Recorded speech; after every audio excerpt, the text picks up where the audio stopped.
Hello दोस्तों, नमस्कार। Master technician channel में आपका बहुत बहुत स्वागत है। दोस्तों, अगर आप इस चैनल पर नए हो या फर्स्ट टाइम विजिट कर रहे हो तो आप इस चैनल को सब्सक्राइब जरूर करके रखना और नोटिफिकेशन पर ऑल ज़रूर सिलेक्ट करके रखना ताकि हमारा नया नया इन्फॉर्मेशन आप तक जल्दी पहुंचता रहे।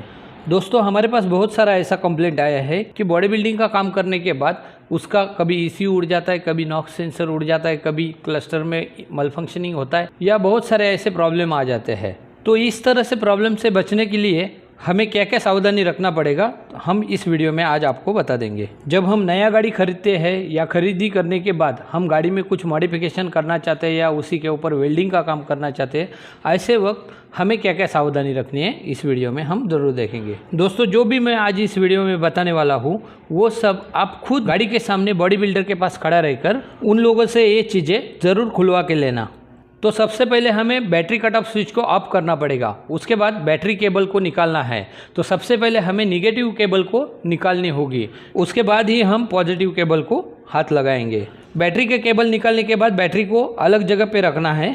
उसके बाद चले जाएंगे हम इंजन ECU के ऊपर। इंजन ECU के क्लिप्स बराबर देख के जो लॉक अनलॉक करने का सिस्टम है उसको प्रेस करके प्रॉपर तरीके से निकालना है ताकि सॉकेट डैमेज ना हो जाए।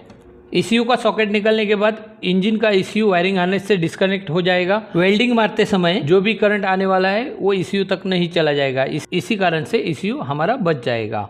और ECU के जैसे और भी बहुत सारे कंपोनेंट BS6 और BS6 फेज 2 गाड़ियों में लगे हुए हैं, तो उनको भी बचाना है। तो उसमें कौन कौन सा कंपोनेंट आता है? एक हुआ VECU, ये व्हीकल बॉडी कंट्रोल यूनिट वाला है, मतलब बॉडी के अंदर जितना भी लाइट्स लगे हुए हैं उनका कंट्रोल ये VECU के अंदर होता है, इसलिए इसको भी डिस्कनेक्ट करके रखना ज़रूरी है। नीचे दिए गए जो लॉक्स है उसको लॉक को दबाकर सॉकेट को धीरे धीरे से निकालना है ताकि सॉकेट भी डैमेज ना हो जाए और अंदर जो ECU के पिन है वो भी डैमेज ना हो जाए। उसी के बाजू में आता है ABS का ECU। ABS के ECU को भी सॉकेट्स उसी तरह से निकाल के रखना है हमें। उसके बाद चले जाते हैं हम इंस्ट्रूमेंट क्लस्टर के पास। इंस्ट्रूमेंट क्लस्टर को भी पीछे जो वायर का कनेक्शन लगा हुआ है, जुड़ा हुआ रहता है, उसको भी हम डिस्कनेक्ट करके रख देंगे। अब इन ECU के साथ कम्युनिकेशन करने वाला मेन कंपोनेंट डिवाइस है GDCU। इसे भी हमें डिस्कनेक्ट करके रखना होगा ताकि ये भी एक तरह का कंट्रोल मॉड्यूल है। इसे डिस्कनेक्ट करने के बाद हम चले जाते हैं टेलीमेटिक्स कंट्रोल यूनिट के ऊपर। ये भी एक तरह का ECU के जैसा ही एक कंट्रोल मॉड्यूल है, व्हीकल ट्रैकिंग सिस्टम के लिए इसका इस्तेमाल होता है, तो इसको भी हम डिस्कनेक्ट करके रख देंगे। अब आते हैं हम साइलेंसर सिस्टम के पास। साइलेंसर सिस्टम के ऊपर भी एक छोटे छोटे 2 नॉक्स सेंसर लगे हुए रहते हैं, उनका भी एक कनेक्शन रहता है। तो उसका वायरिंग हार्नेस का कनेक्शन जहाँ से स्टार्ट होता है वहीं से सॉकेट को हम डिस्कनेक्ट करके रखेंगे।